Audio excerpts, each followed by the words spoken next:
Bueno, buenas tardes. Un placer, un honor. En verdad, cuando me presentan así, tengo ganas de arruinarlo todo. Pero tendría que ser soberbio, mezquino y no sé. De todas formas,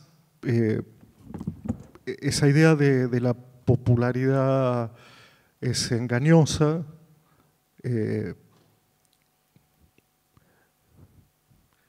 Lo dijiste y me quedé pensando casi detenido.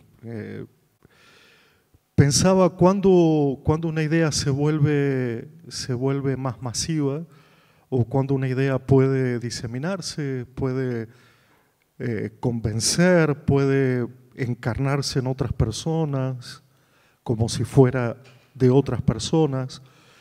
Y aquí hay que subrayar lo que yo llamo una especie de doble juego, que consiste en que el que tiene que agradecer soy yo, porque si hay un método, cosa que dudo, pero si hay un método, ese método consiste en escuchar. Yo he aprendido de otros maestros la idea de que cualquier ética comienza en la escucha.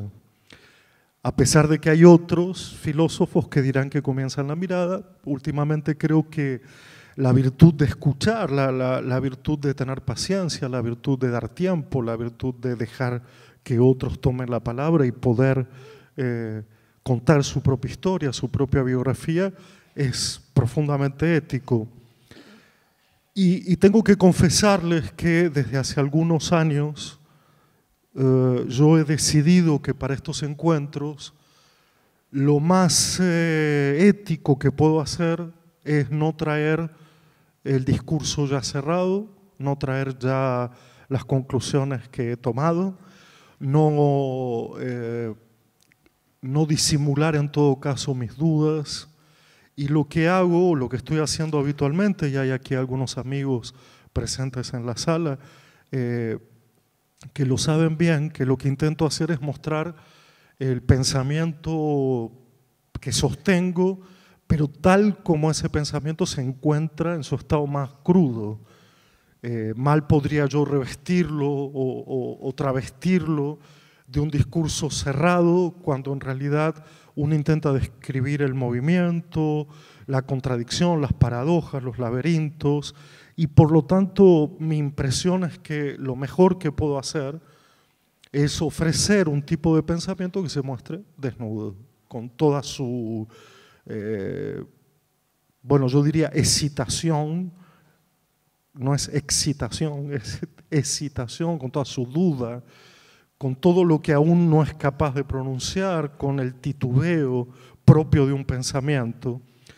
Y en ese sentido lo que hago es un ejercicio delante de la gente, un ejercicio compartido de pensar en voz alta cosas sueltas, ideas que están aún sin entrar en un discurso conceptual, y que me parece que es lo que vale la pena, ¿no? Porque es lo que invitaría a una parte de la conversación. Si yo viniera ya con el típico PowerPoint y el típico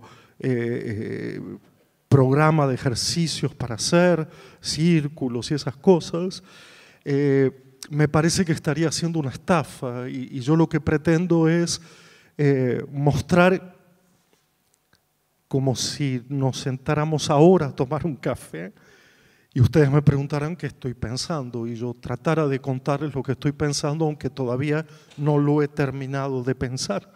Por lo tanto, muestra todas las hilachas, muestra esas partes no del todo suturadas, y me gusta porque es una forma de conversación que nos pone cara a cara, nos muestra tal como somos, no intenta ocultar lo que no se sabe, mantiene el estupor, ¿no? Esa forma, la estupidez personal que es el estupor, es lo que me llama la atención y todavía no entiendo por qué.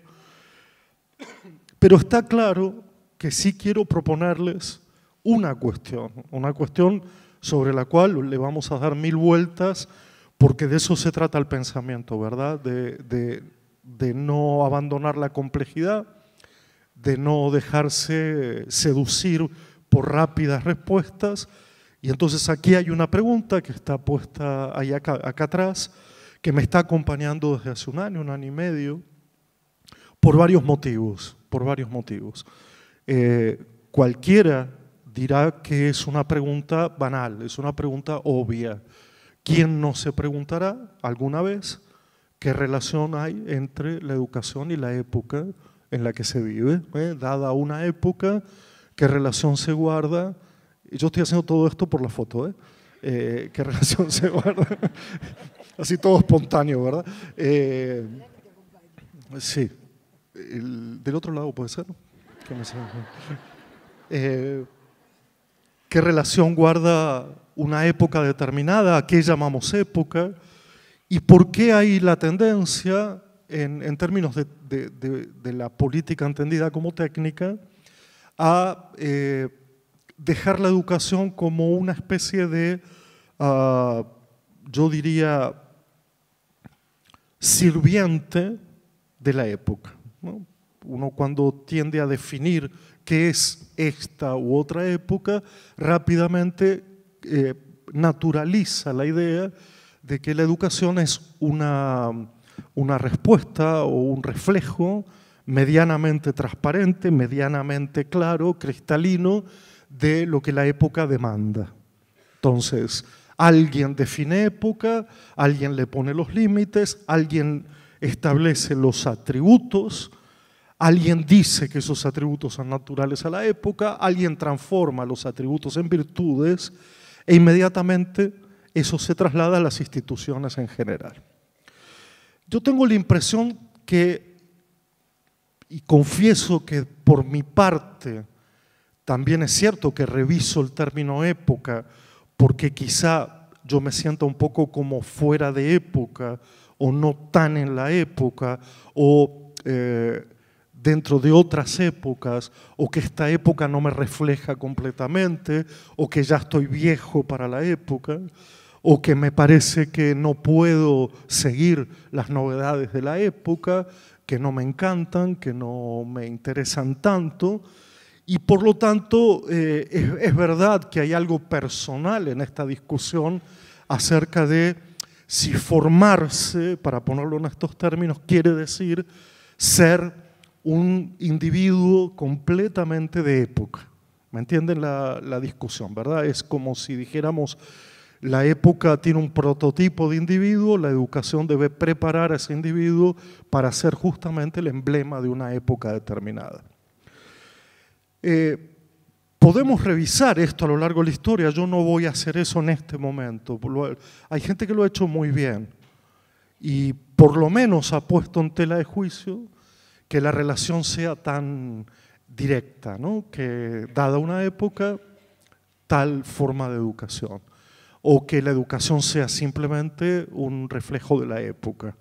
Hay gente que ha estudiado muy bien cuánto la educación puede modificar la época, cuánto puede contestarla, cuánto puede ponerla en entredicho, y por lo tanto yo quiero sostener, al menos por un tiempo, esa paradoja de no creer que entre época y educación exista un vínculo natural al cual hay que acatar sin más, ¿no? Es decir, que si esta época es la de la hipercomunicabilidad, pues la educación tiene que formar a la gente en la hipercomunicabilidad.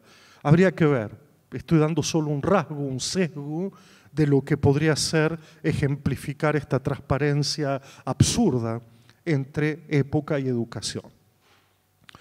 Yo creo que, y les agradezco mucho que hayan venido, que haya algún tipo de interés, porque lo que estoy pensando es, ¿por qué? ¿Por qué vinieron?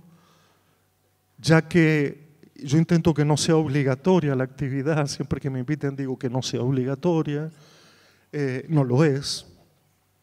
Yo también lo que pido es que intenten que sea gratuita, que de alguna manera se hagan un espacio medianamente público, porque me da la impresión de que si estamos aquí eso tendrá que ver por algo común, que yo supongo que es común, y que no es solo una defensa de la escuela pública, no es solo una defensa de la escuela pública, aunque ya eso me parecería suficiente en esta época, sino que creo que hay algo todavía mayor y probablemente mejor, que es una cierta defensa o un cierto deseo de una forma de humanidad que excede la escuela, pero que en la escuela puede encontrar un lugar ejemplar. Lo voy a decir de otro modo, tengo la impresión que cuando nos encontramos y no les da lo mismo escuchar a alguien que a otro, es porque además de la defensa de la escuela pública o de las instituciones públicas educativas, queremos defender de algún modo una cierta imagen de humanidad.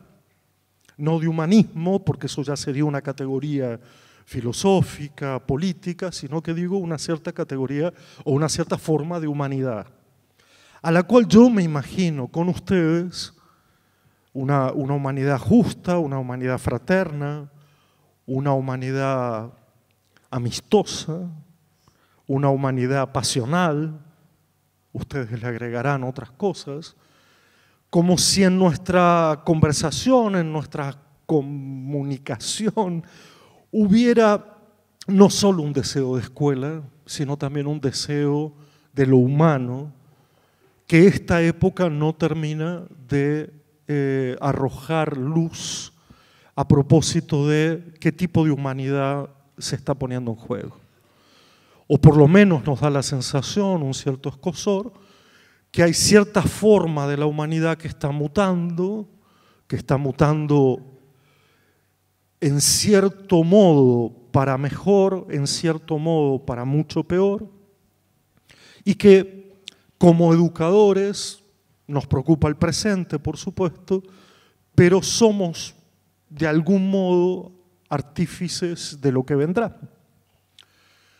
Es cierto que esto no nos lo han dicho, esta idea de la artesanía, esta idea de ser artífices de otro mundo, de un mundo mejor, de una humanidad mejor,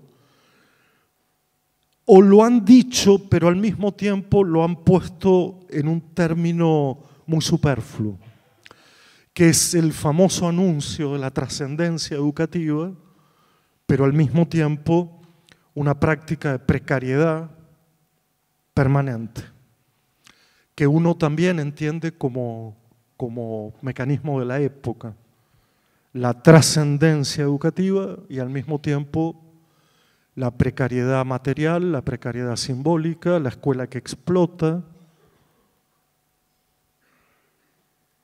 el salario al nivel de lo más bajo, escuelas hacinadas, y en esa precariedad y en ese hacinamiento somos como una reserva que debe pensar una humanidad mejor. Y esa es una paradoja de difícil solución, porque entre la trascendencia y la precariedad no sabemos cómo reaccionar. Me lo decían a la entrada, me decían, bueno, vengo a escuchar algo porque no sé, no estoy sabiendo.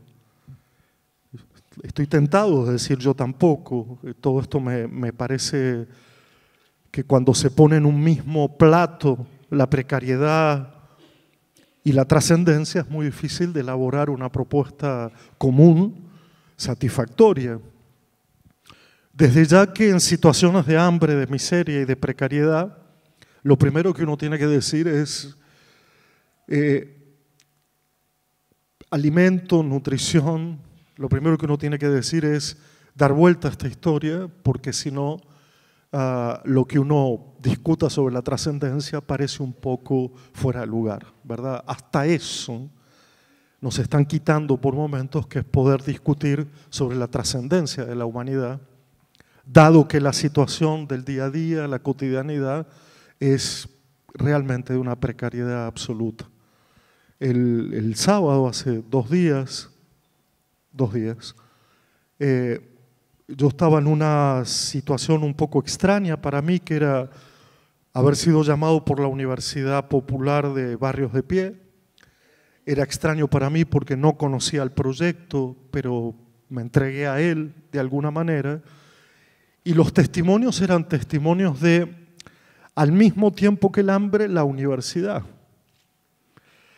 Poniendo una idea de humanidad que para nosotros es extraña, pero que quizás nos enseñe algo de lo común, que es que nuestro país parece que atraviesa épocas donde o pensamos la universidad o pensamos el hambre, pero no las dos cosas. Y yo tengo ganas de pensar todo eso junto al mismo tiempo. Cómo se da de comer, pero cómo se piensa en la trascendencia de ese acto que conduce a otra humanidad futura fuera de esta época. Porque el educador también tiene una filiación con el tiempo muy curiosa, que es que batalla contra un presente precario, tiene que imaginar un futuro completamente distinto y habitualmente también tiene que hundir sus raíces en el pasado. Buscar en la memoria, buscar en lo ancestral, buscar en ese mundo anterior las razones de un presente y de un futuro mejor. Esto es lo extraño, pero también es lo que nos convoca. O sea, de verdad creo yo que para que quede claro al menos mi punto de vista, hoy no es posible hablar simplemente de una suerte de capacitación, como les gusta hablar ahora, ¿no?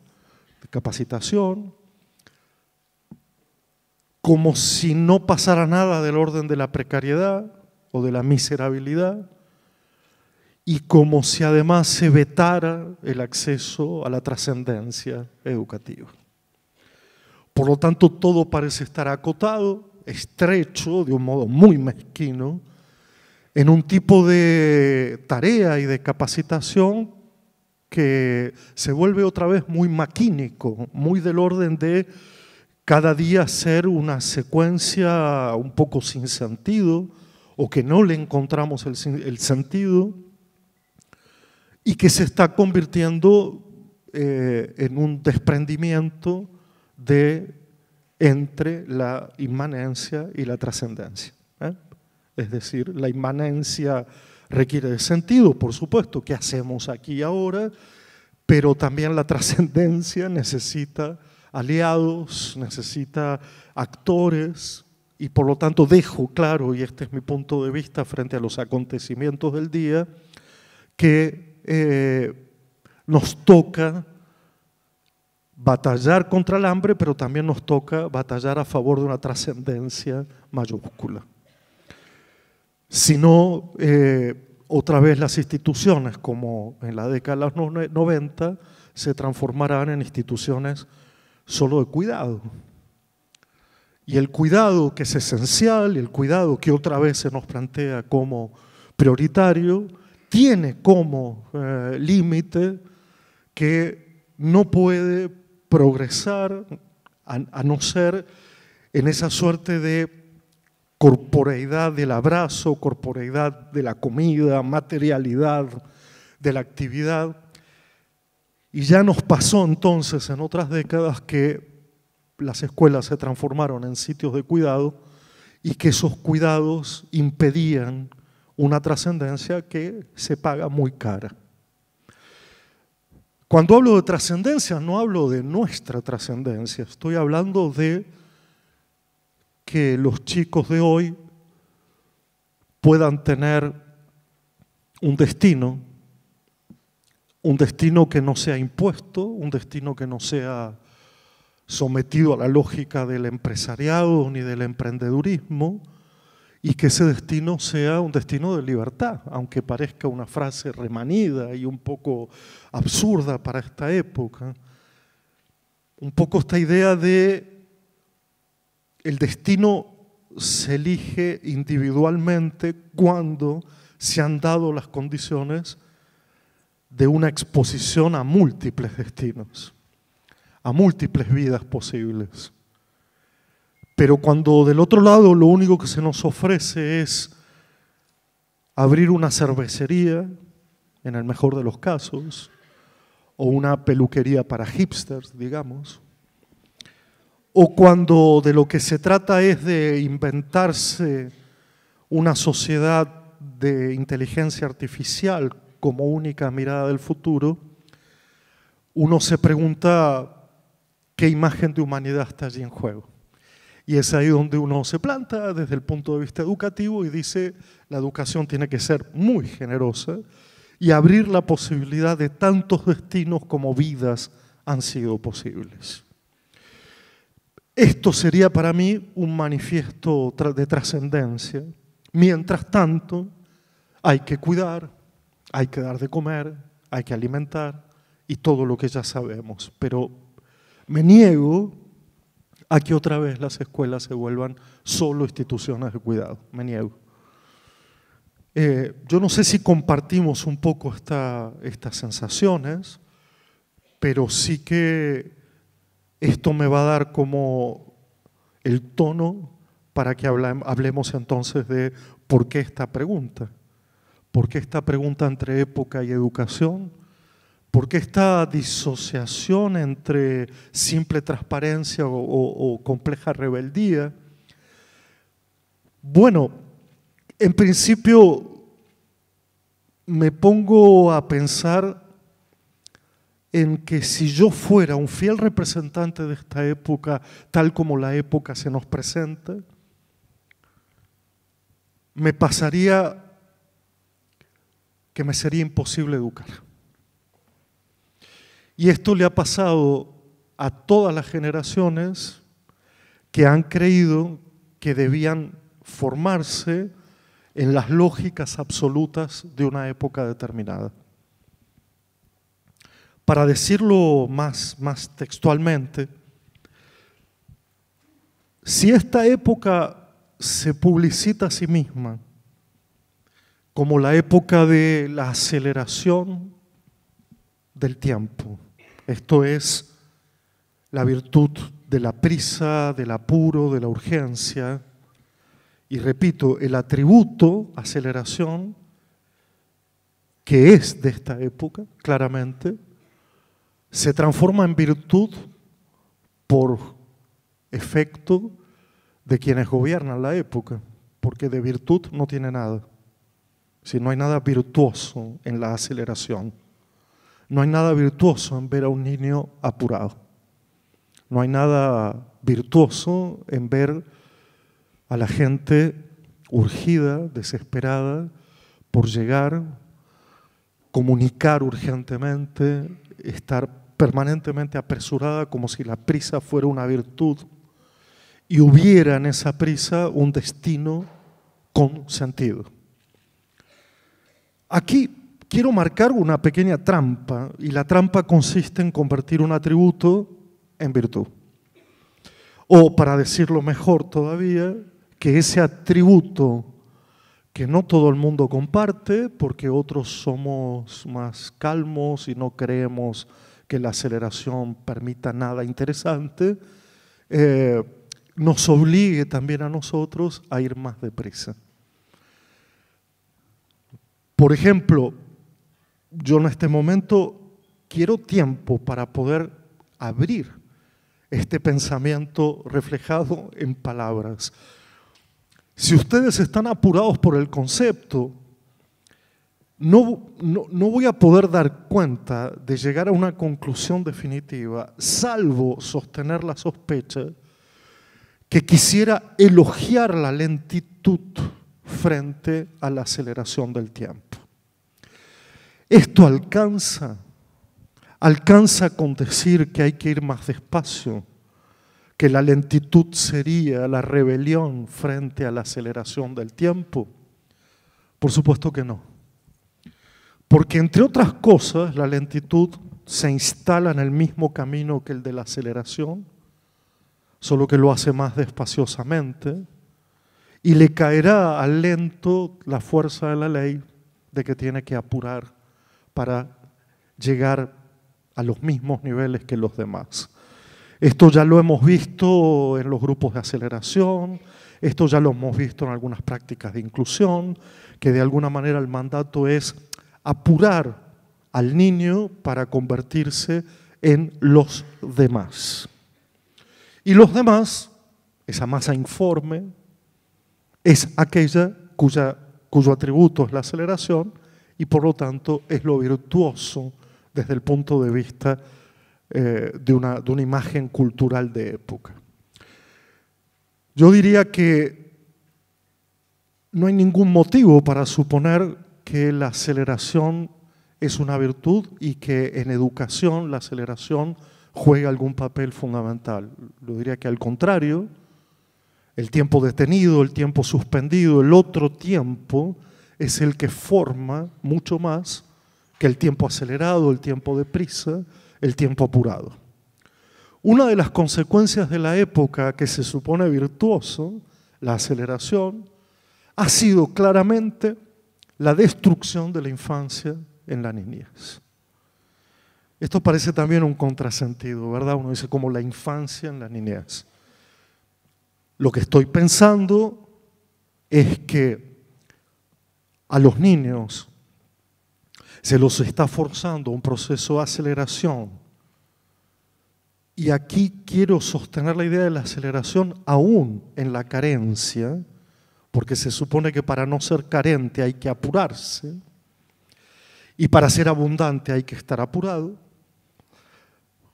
Pero lo que estoy tratando de decir con esto es que al dar este carácter virtuoso a la niñez, la infancia pierde su carácter más históricamente valorado, que era que entre la infancia y la niñez se compartía un tipo de experiencia del tiempo que nos hacía individuos lúdicos, individuos corporales, individuos poetas, individuos filósofos, individuos que en ciernes podrían ser en el futuro otras cosas que lo que la época reclamaba para ellos. Para decirlo de otro modo, la infancia, que generalmente es una experiencia de la niñez, pero no solamente, sería la experiencia de una relación con el tiempo completamente inactual. ¿Qué quiere decir esto? Que esa experiencia no es utilitaria, no sirve en principio para nada, es una experiencia de libertad, es una experiencia de detención, es una experiencia a la cual hemos llamado infancia, pero no necesariamente es un atributo inmediato o natural de la niñez. El efecto que tiene esta época es que hoy la niñez y la infancia se han desprendido, por lo tanto hay una niñez sin infancia, es decir, sin tiempo para perder el tiempo, sin tiempo para perder el tiempo, hasta tal punto que hay madres que preparan a sus hijos de 2, 3 años para hacerlos entrar en los jardines de infantes. Entonces uno ahí ve claramente que esa preparación es una aceleración, pérdida de infancia, pérdida del tiempo inútil o anticapitalista, como lo llamaron algunos autores, esa idea del tiempo liberado del sometimiento a la vida adulta, la vida que carga con el peso del trabajo, del empleo, etc.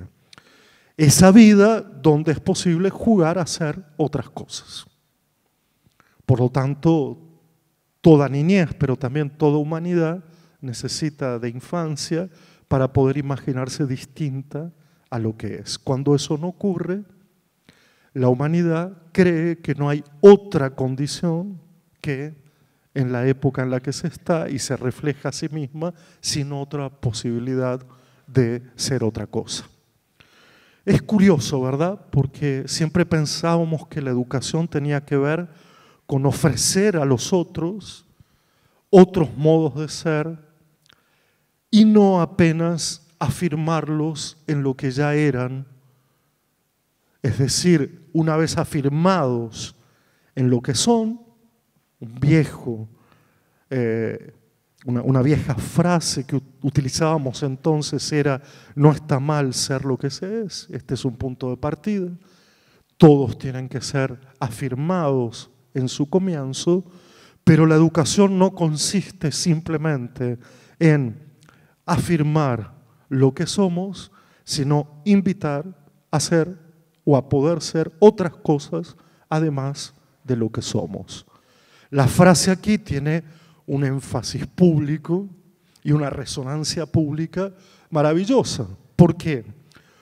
Porque de algún modo la escuela o lo que públicamente se hace al interior de una institución educativa promueve la oportunidad de un cambio de destino, cuando el destino que está en juego es un destino aciago, es un destino dramático, es un destino complejo, enfermo, hambriento, y por lo tanto afirmamos lo que somos, pero damos ese paso que justifica la existencia de la escuela, que es proponerte ir más allá de lo que ya sos.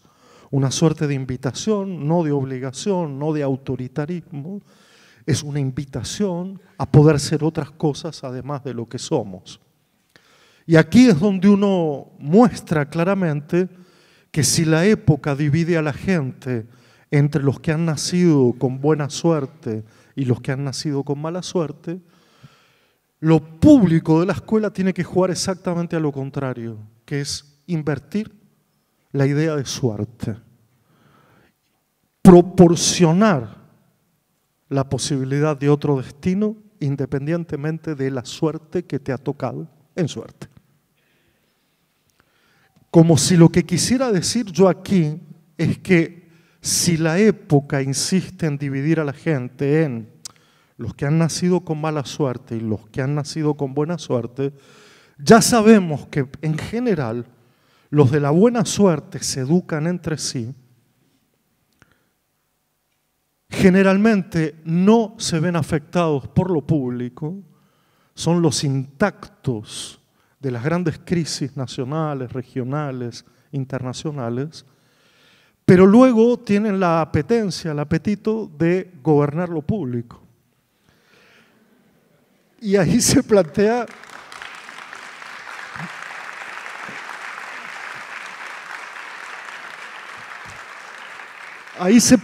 algo que necesariamente debe ser interrumpido, que es que entre ellos y nosotros hay una diferencia, a mi modo de ver, esencial, álgida, crucial, que es que nosotros, educadores, que hemos optado por este trabajo precario, claro, es precario porque además no podemos formar a la gente en lo que nosotros queremos, ¿me entienden?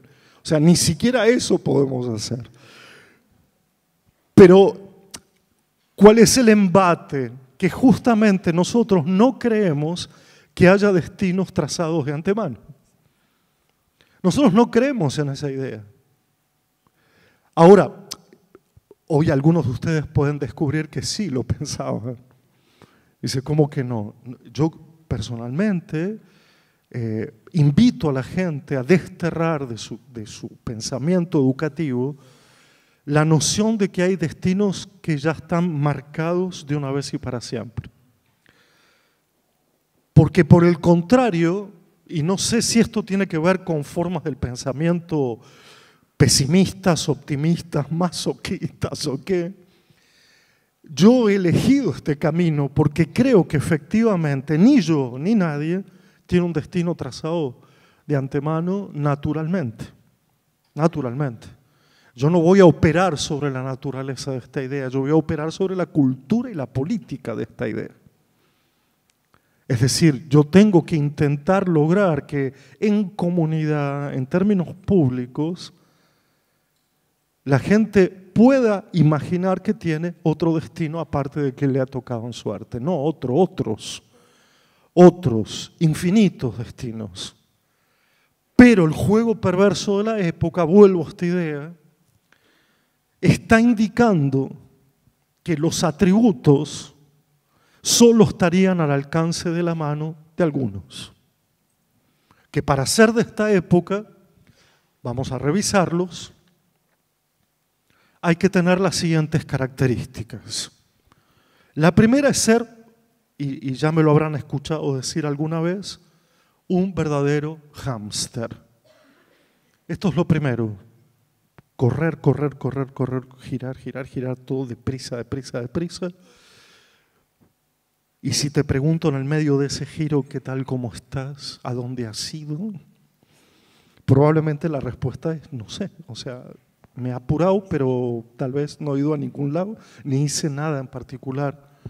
Es una suerte de hacer mezclado con la velocidad, con la voracidad, que muchos han indicado como una aceleración que no conduce a ninguna travesía, encrucijada o laberinto alguno, simplemente es la repetición del movimiento apresurado.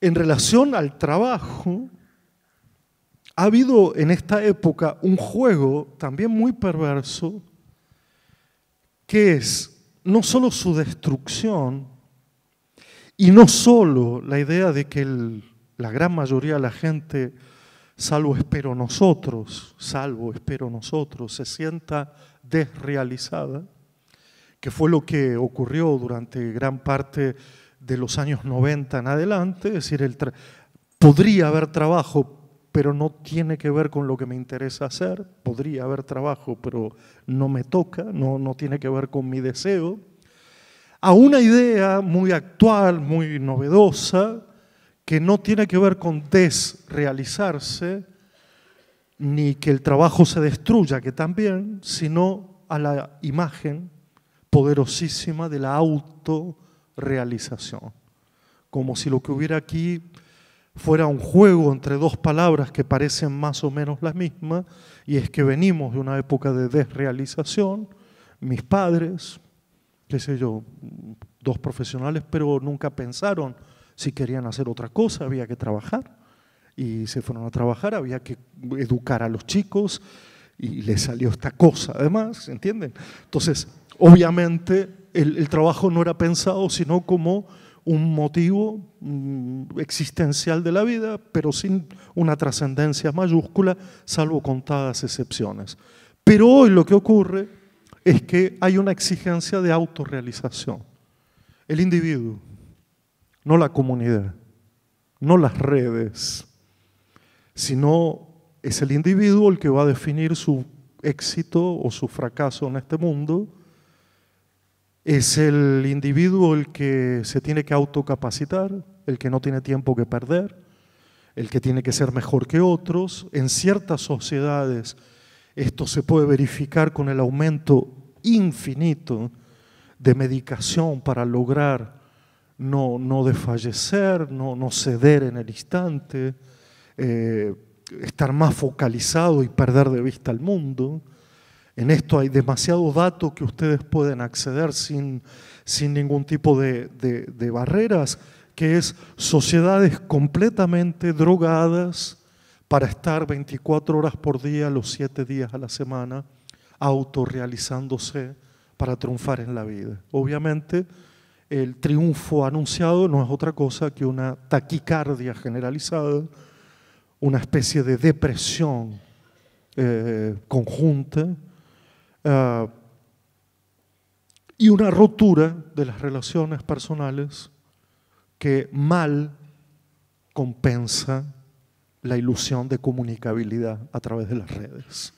Mal compensa esa posición del individuo que es confinado a su propia autoexigencia y que tiene la ilusión de que se puede comunicar en cualquier momento, que puede comunicar su éxito en cualquier momento, en esa suerte de imagen repetida, yo y la Torre Eiffel, yo y Maradona, siempre el mundo está detrás y yo aparezco en primer lugar.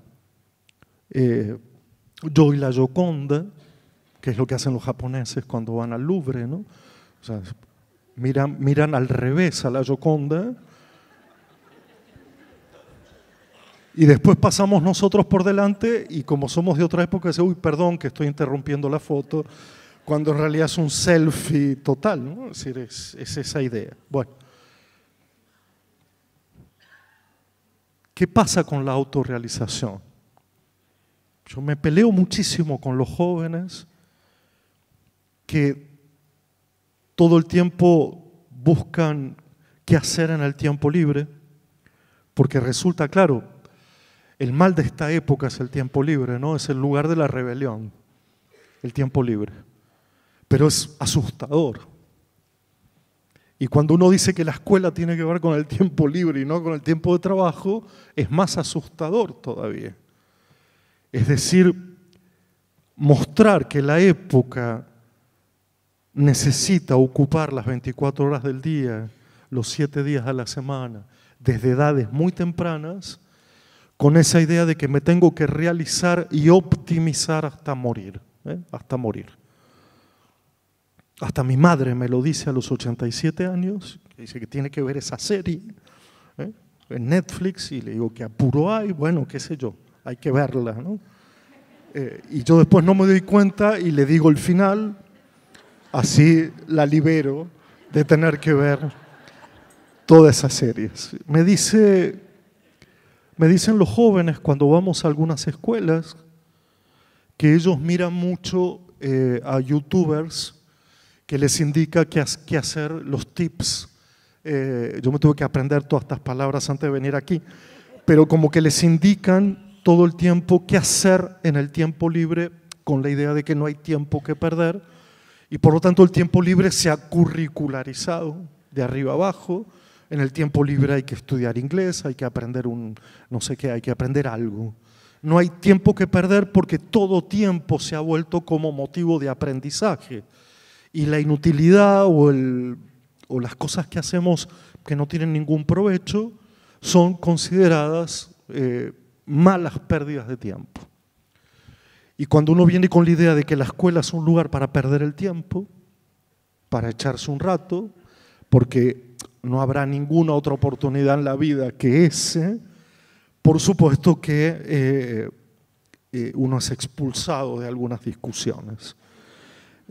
Sobre todo de esas discusiones donde esa idea de optimizarse todo el tiempo admiten que hay un cansancio generalizado, porque claro, la exigencia de rendimiento es mucha, aumentan los instrumentos de evaluación al mismo tiempo que aumentan los pedidos de competencia, de tal manera que uno se va muriendo, primero de cansancio, luego se muere de muerte, y todo el tiempo tiene que sonreír de algún modo, mostrando de que está feliz, porque la época de alguna manera, o sea, ¿se imaginan ustedes una versión del Facebook un poco así como melancólica, ¿no? No sé cómo la llamaríamos, ¿no? A esa red, pero una red donde de verdad nos mostremos tal como somos. Por ejemplo, poner una foto mal hecha, ¿no? Donde se te vea lejos, así, y poniendo, aquí estoy sin hacer nada, no estoy con nadie, haciendo nada, ¿verdad? ¿Se imaginan cuánto durará una red a la cual podemos llamar los libros de la melancolía, los libros de la tristeza, libros humanos en el fondo, ¿no? Donde estar feliz no es una virtud, sobre todo cuando proviene de la autoexigencia y de la autorrealización, porque en ese sentido nunca estaríamos completamente felices, porque las competencias exigidas van cambiando permanentemente su naturaleza y su esencialidad. Uno diría entonces que estamos viviendo una época de cierta euforia, pero al mismo tiempo de terrible cansancio, como un hartazgo de una felicidad desdichada, que nunca culmina, y que algunos han llamado de neurocapitalismo, para darle un nombre que resuma que lo que está en juego ahora es cómo hacer más eficiente, ya no al sujeto, sino al cerebro y su forma de aprender, como si hubiera ahora una especie de prisa por mostrar que el cerebro tiene una parte ciega a la cual podríamos llenar y que eso depende de los entrenamientos, los coacheos que pudiéramos hacer sobre ese cerebro. Lo extraño es que al mismo tiempo habría una ilusión de libertad, que es en verdad una ilusión de comunicación, no de libertad, que nos hace sentir muy solitarios en el fondo y que malversa la idea de soledad tan necesaria, tan, a mi modo de ver, tan virtuosa. Solo ciertas cosas pueden hacerse en el marco de la soledad y un gran apasionamiento por la novedad como el gran cartel de esta época. Yo podría repasar todos estos atributos y mostrar que nada de esto confiere a las escuelas su lugar esencial. Es decir, una escuela que piensa en acelerar, una escuela que solo piensa en cómo promover autorrealizaciones individuales, una escuela que crea euforia pero al mismo tiempo cansancio, hartazgo, una escuela que piensa en el cerebro y no en los sujetos, una escuela que entra en el plano de la comunicabilidad pero no de la conversación. Sería esa escuela típica de la época y que además produciría este tipo de individuos, muchos de los cuales estamos aquí, estamos presentes, y que nos va a plantear tres tipos de problemas. El primero es, ¿puede un educador completamente afincado en esta idea de época tomar la distancia necesaria para poder crear otros destinos en los individuos? Segundo, ¿puede un niño, un joven, cuyo mundo fuera de la escuela ya es esta época, estar en las instituciones educativas para repetir aquello que el mundo le ofrece por fuera? O justamente aquí tendríamos la idea de que la escuela no está para repetir lo que ocurre afuera y lo que no necesariamente creará desigualdad en términos de clases sociales.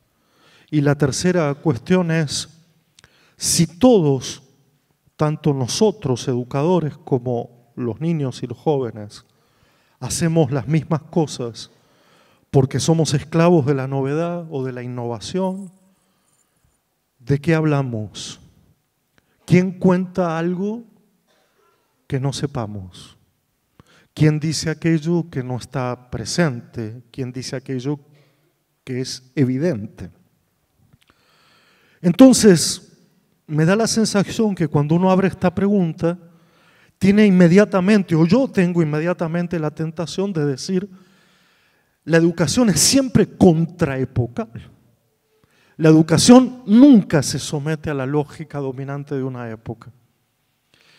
La educación siempre promueve una imagen distinta de la época, no se deja seducir solo por sus luces, sino que también en la escuela de lo que se trata, o en la educación o en la formación de lo que se trata, es de mirar una época con cierta desconfianza, con cierta sospecha y sobre todo tratar de entender en qué consisten no tanto sus luces como sus sombras. Lo que otros han llamado el pensamiento crítico, la emancipación, el sujeto no sé qué, no sería sino la idea de crear la oportunidad de ser todos nosotros no fieles representantes de una época, sino más bien, en términos filosóficos, contemporáneos a una época determinada.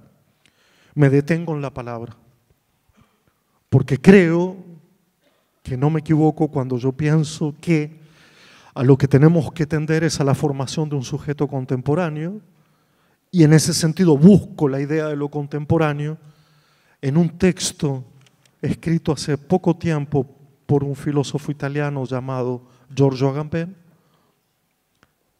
Cuando dice aquello de pertenece realmente a su tiempo, es verdaderamente contemporáneo. Aquel que no coincide plenamente con éste, ni se adecúa a sus pretensiones, y es por ende, en ese sentido, inactual.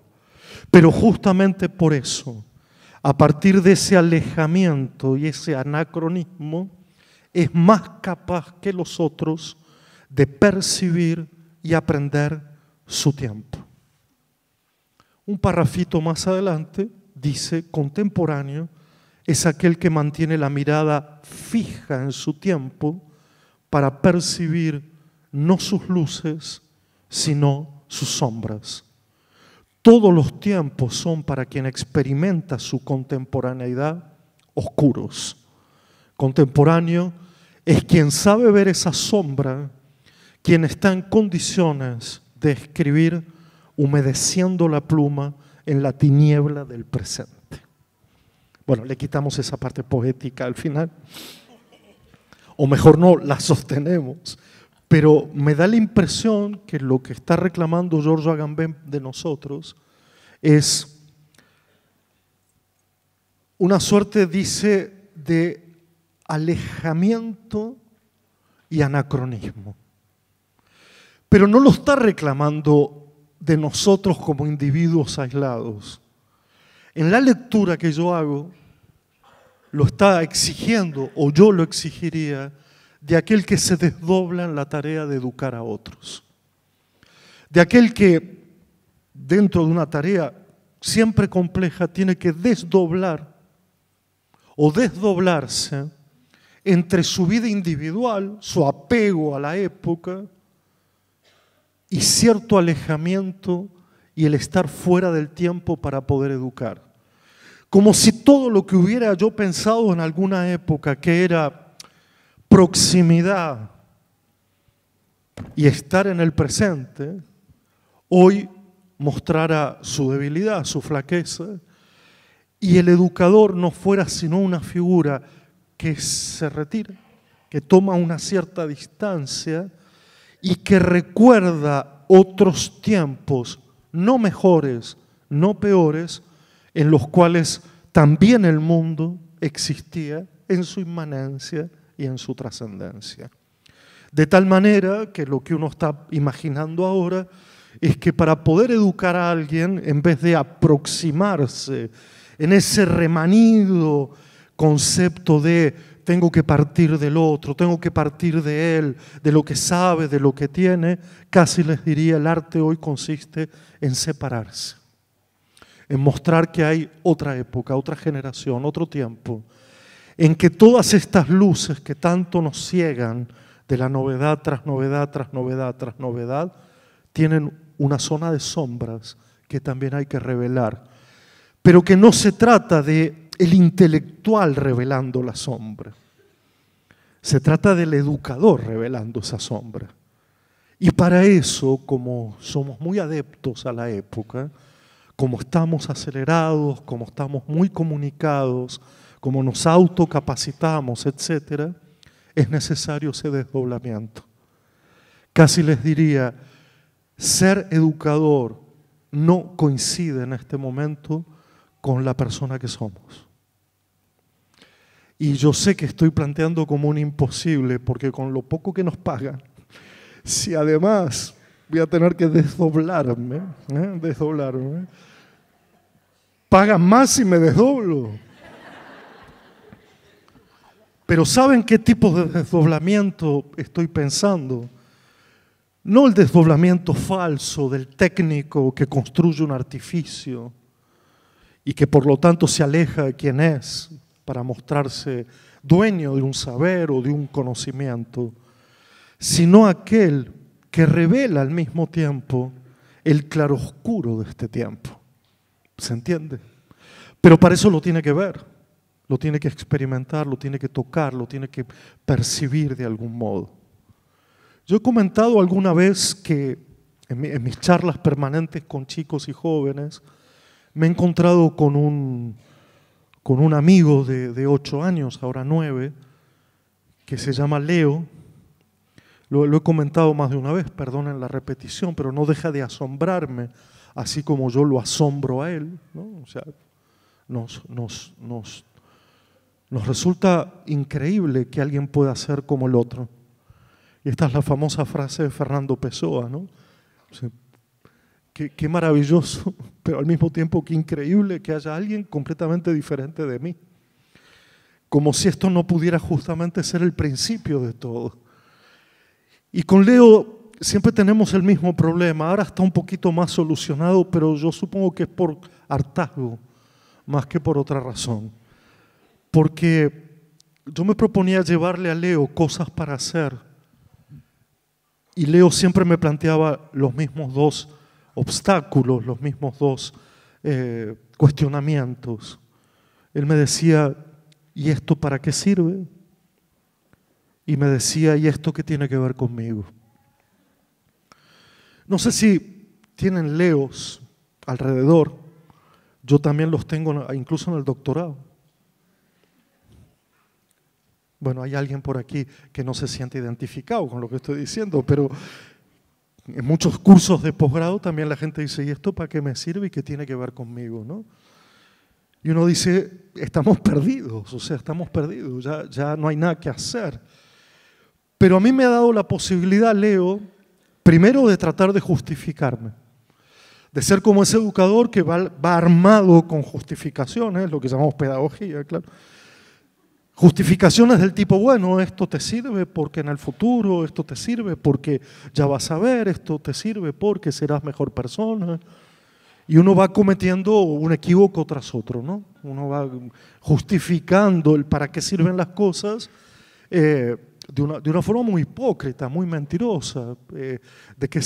¿Para qué sirve la lectura? Bueno, y ahí nos hemos montado una cantidad de justificaciones y argumentos que no son verdaderos. O no son verdaderos para todo el mundo. Que me digan que leer nos hace mejores personas es una de las mentiras más flagrantes que he conocido. O sea, he conocido gente que lee mucho y que, bueno.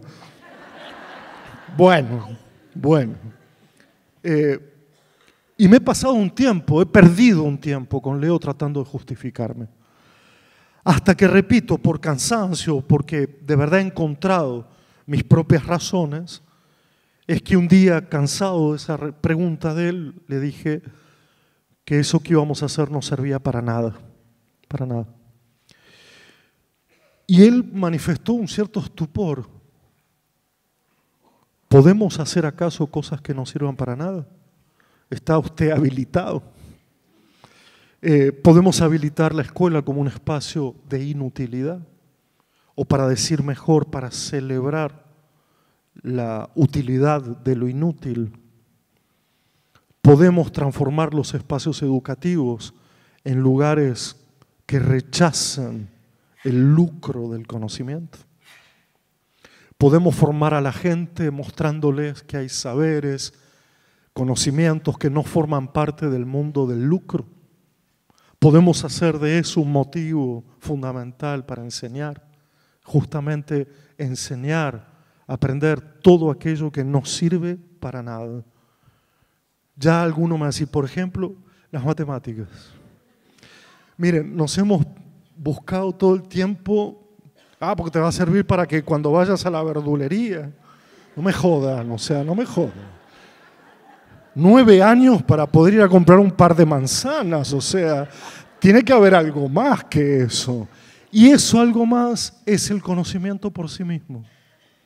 Como aquellos grandes matemáticos que especulaban sobre las matemáticas sin lograr un concepto final, una teoría, un teorema, sino el relato va a ser que el conocimiento es el progreso de su utilidad.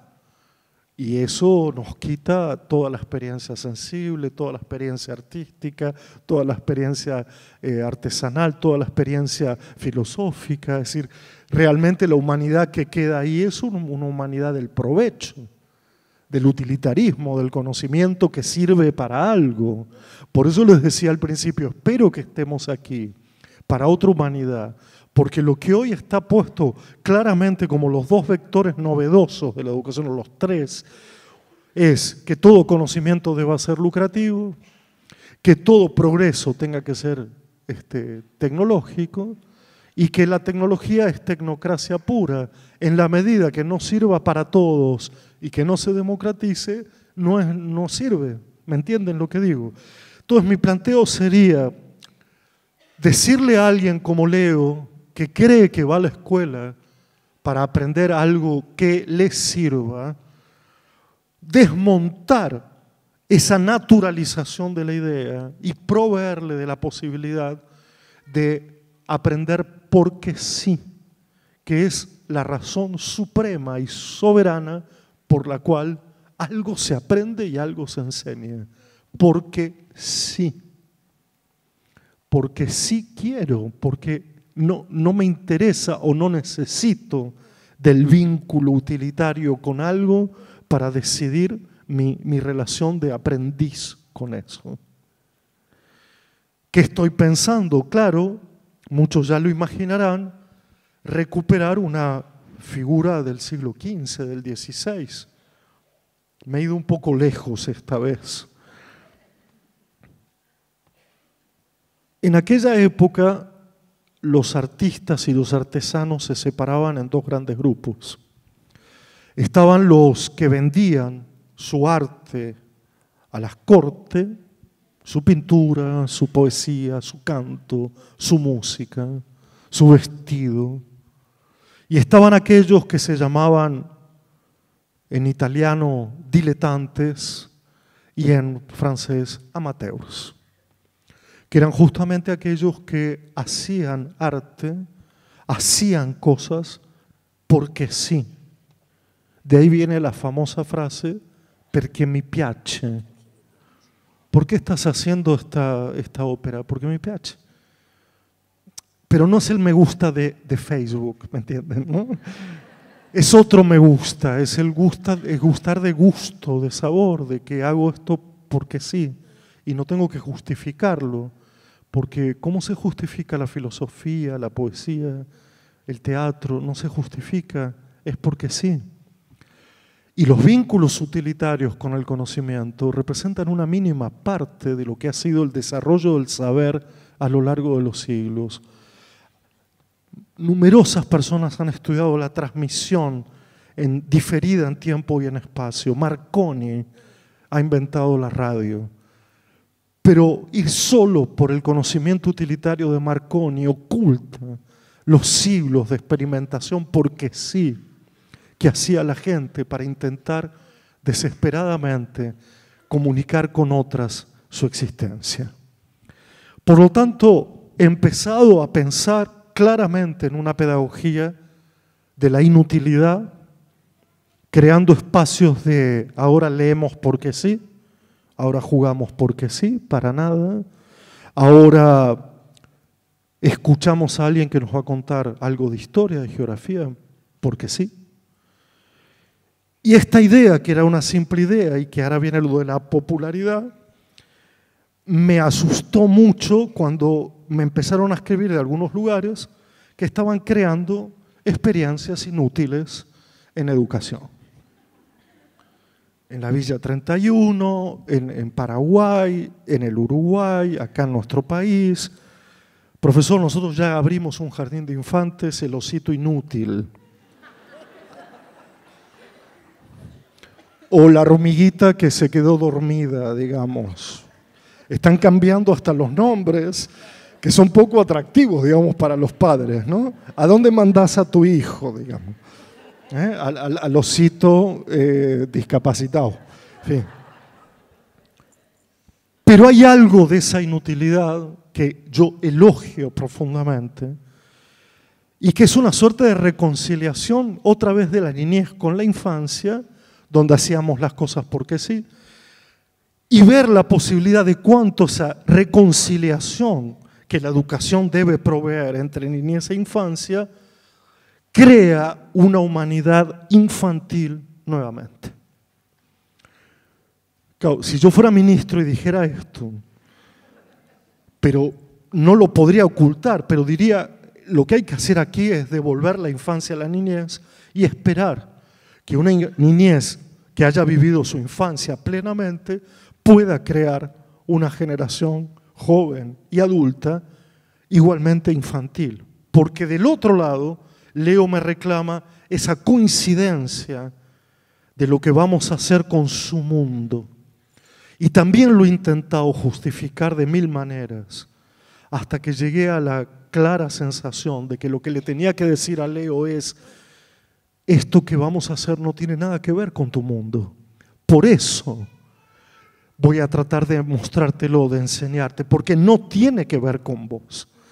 Las cosas que no sirven para nada y que no tienen que ver contigo forman parte de lo que yo llamo esta experiencia educativa, en la cual vale mucho más, pero no en términos lucrativos, hacer esas cosas que no sirven para nada y que no coincidan con el mundo del otro, sino que justamente multipliquen el saber y multipliquen las vidas, para no hacer de la escuela un lugar que simplemente refleja la época de manera lacónica, bucólica o como quieran llamarlo.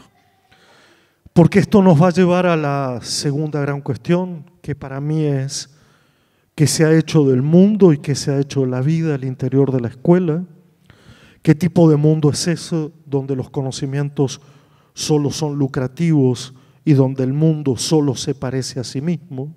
¿Qué hay de la vida en este mundo que no sea, repito, la vida cansada, acelerada y etcétera?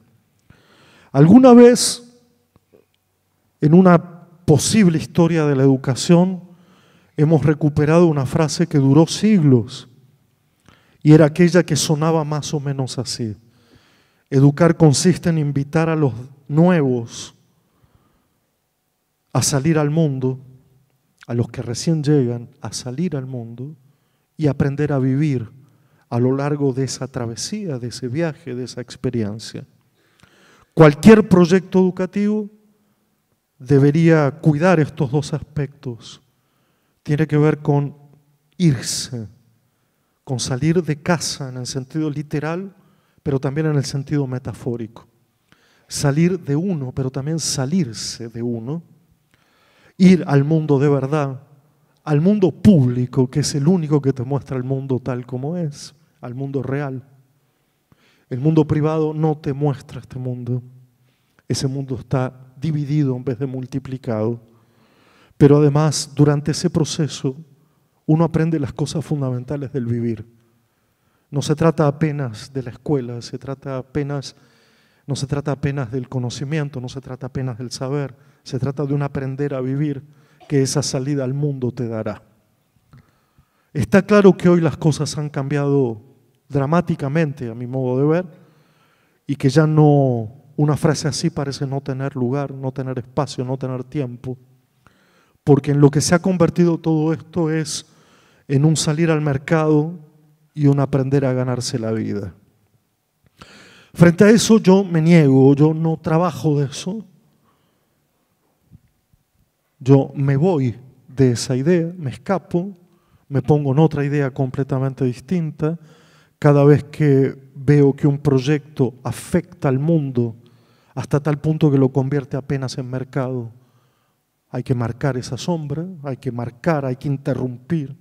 El mundo no es el mercado, el mundo es mucho más interesante que el mercado y además el mercado no existe. Porque hasta eso nos han jodido. Nos han quitado el mercado.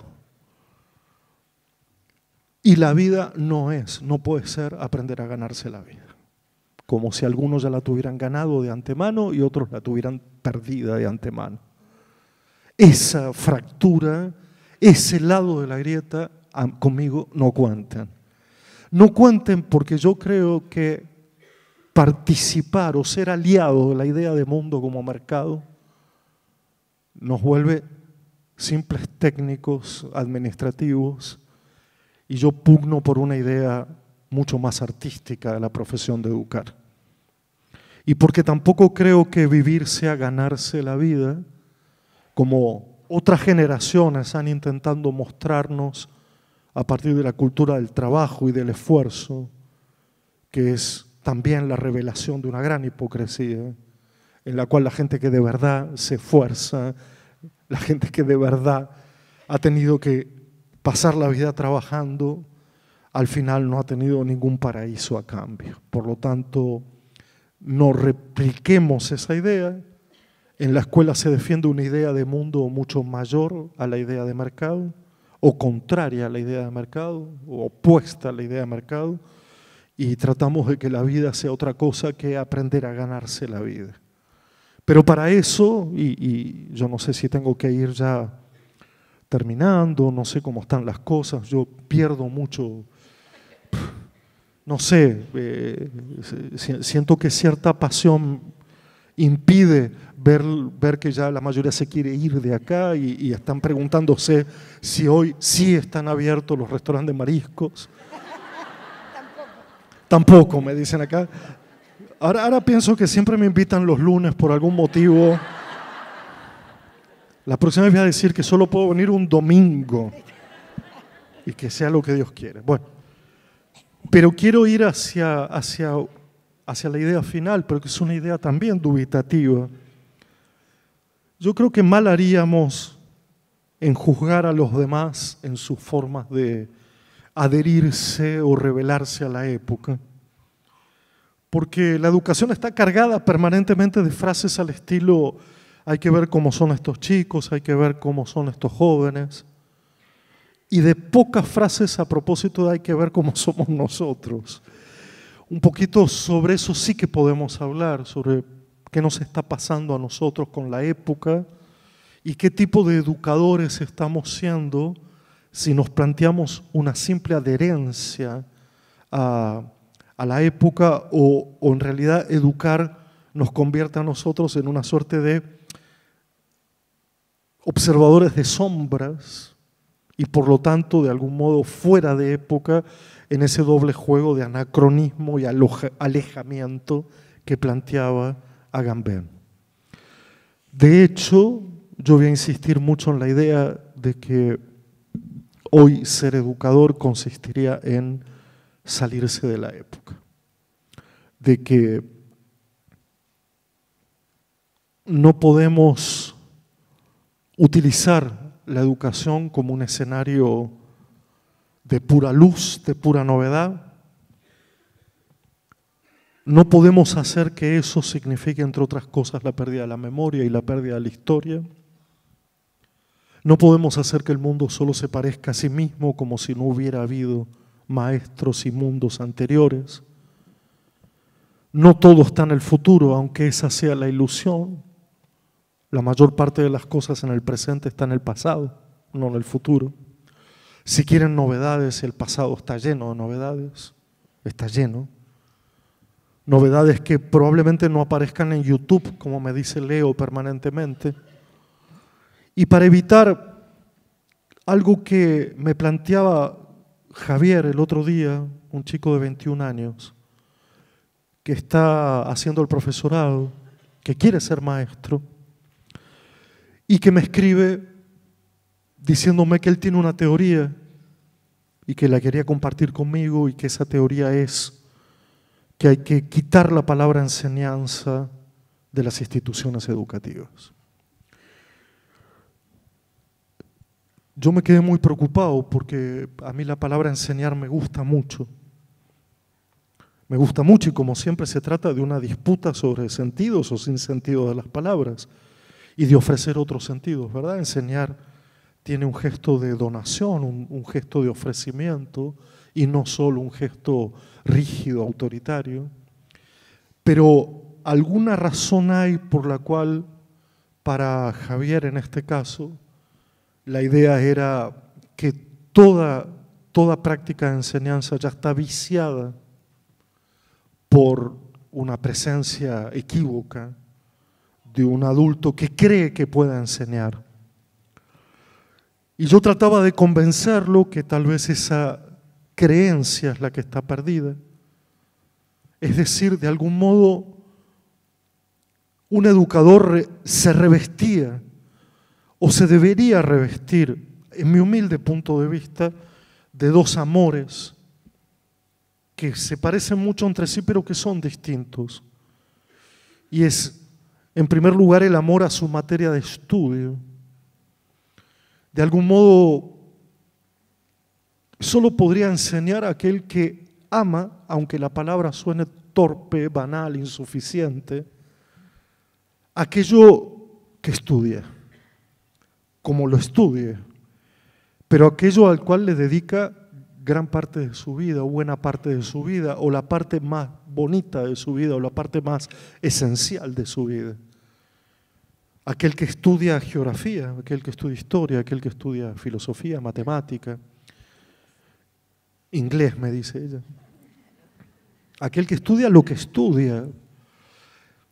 Ese amor es insoslayable, es decir, solo alguien que tiene un amor por una materia de estudio podría levantar la mano y decir algo, y atraer la atención y pedir un poco de atención para ser escuchado. Y probablemente sea una época de un cierto desapasionamiento por las materias de estudio y su reemplazo por otro tipo de apasionamientos. De más está decir el apasionamiento por las series, por ejemplo. Es verdad, es decir, uno no puede juzgar que no hay allí una cierta vocación, una cierta búsqueda, pero no es la misma pasión, no es la misma posición, no es la misma exposición al mundo.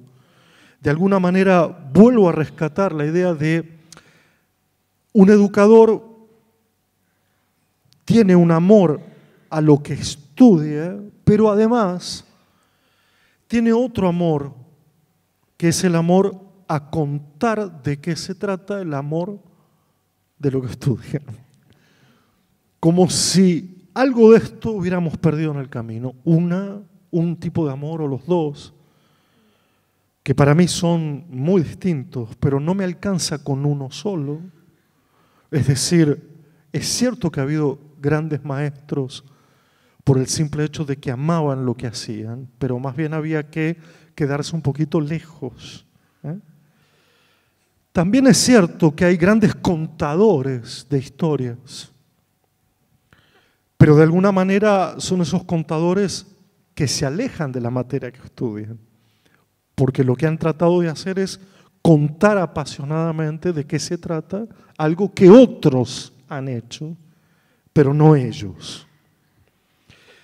Claro, busco con desesperación ese perfil del educador que, como ya dijimos, no solo se aleja un poco de la inmediatez de la época, no solo parece estar fuera de tiempo, sino que revela ese doble tipo de amor, uno hacia lo que estudia, otro hacia contar en qué consiste eso que estudia, de tal manera que compone una forma de amor que podría ser aprendida si expuesta libremente y no solo lucrativamente y no solo programáticamente. De tal manera que cuando uno ve un amante de la lectura, que además puede conversar sobre ese amor a la lectura, que no es un amor ciego, probablemente pueda elegir en algún momento leer por sí mismo. Y así hasta el hartazgo, es decir, así en todos los ejemplos, de tal manera que me planteo una recomposición de esa tarea docente que tiene que desdoblarse entre su época y lo que tiene que enseñar, pero también tiene que desdoblar su amor, reelaborando todo el tiempo qué tiene para contar a propósito de aquello que lo apasiona. Pero pasión no significa ni ceguera, ni simple positividad. La pasión también es el riesgo, lo que no se puede, la impotencia de aquello que amamos. Revelar lo que no podemos también enseña de algún modo, y es lo que todavía valdría la pena contarle a los demás. Y en eso, últimamente siempre confieso mi admiración por un maestro de ficción llamado Stoner, de una novela perdida, en la cual cuando ese maestro se retira,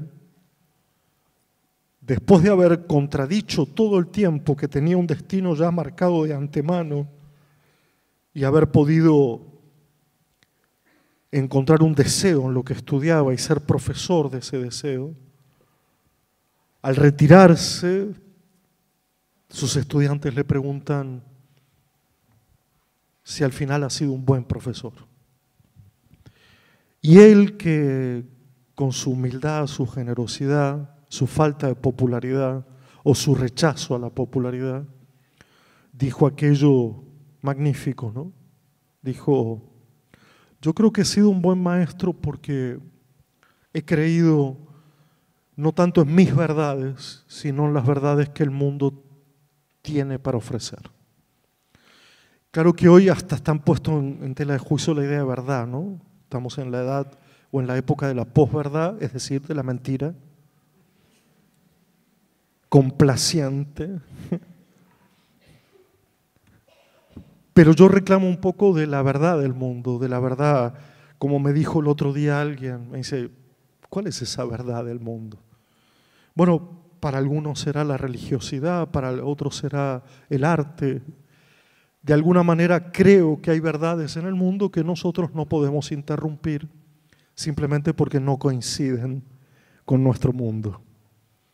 Ahí es donde el educador tiene una figura absolutamente trascendente, que es: entre el educador y el mundo, lo que importa es el mundo. Y el educador no puede seleccionar apenas lo que de ese mundo le parece interesante, sino que tiene que dejar pasar el mundo a través de su propia obra, de lo que el mundo ha creado como obra. El educador es en ese sentido, como dice Stoner, alguien que no ha interrumpido el mundo a su imagen y semejanza. Como yo no leo, ustedes no van a leer, porque yo ya no leo más, y el mundo ya no es de lectura. No, el mundo también es de lectura, y uno tiene que dejarlo pasar a pesar de que uno no lea.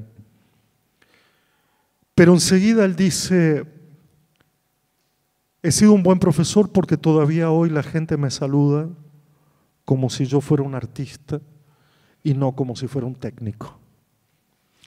Y lo dice de una manera muy bonita, ¿no? Uno escucha en esas páginas aquello de: ¿qué tal, profesor? Es decir, una reacción no indiferente, que tiene que ver con nuestra dignidad mucho más parecida del artista que a la de un técnico.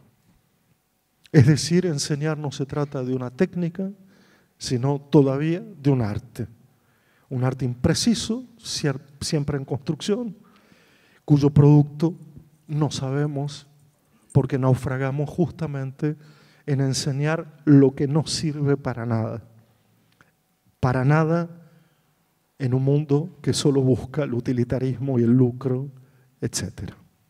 Y termina diciendo Stoner aquello de: para ser reconocido en mi dignidad artística y para dejar pasar el mundo, he tenido que ir disimulando poco a poco mi propia estupidez. Yo voy a proponer que todas nuestras capacitaciones ahora consistan justamente en cómo disimulamos un poquito nuestras estupideces. Y que en el profesorado haya materias al estilo: disimular la estupidez 1, 2, 3, porque estupidez no quiere decir bobería, sino que quiere decir estupor, ese estupor inicial con el que empecé esta charla, esta conversación. El estupor de alguien que sabe, que ignora y que tiene que, en esa ignorancia, dar paso al mundo y lo que el mundo ha producido para no interrumpir la vida de los demás con nuestras propias estupideces.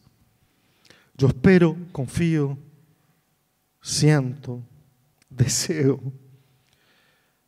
haber mostrado buena parte de las estupideces en las que estoy pensando, buena parte de esa inutilidad del pensamiento, esa suerte de rumiación que solo la vaca hace bien y que Nietzsche admiraba profundamente, al decir todo pensamiento debe parecerse a la rumiación de una vaca, pero básicamente lo que quiero sostener es una posición infantil de algún modo, ese gesto boquiabierto, esa pérdida del sentido, y como ustedes saben muy bien, y con esto concluyo humildemente, allí donde se ha perdido el sentido, el sinsentido comienza generalmente en cualquier época con el arte. Siempre que los grandes teóricos se han quedado mudos, callados, han sido los artistas los que han puesto el grito en el cielo. Juntando esa idea con la del educador como artista, yo creo que tenemos que poner ese grito en el cielo, ese grito a veces de horror, pero también de temor y muchas veces de no saber qué hacer para que al menos la época no nos siga vendiendo espejitos de colores. Muchísimas gracias.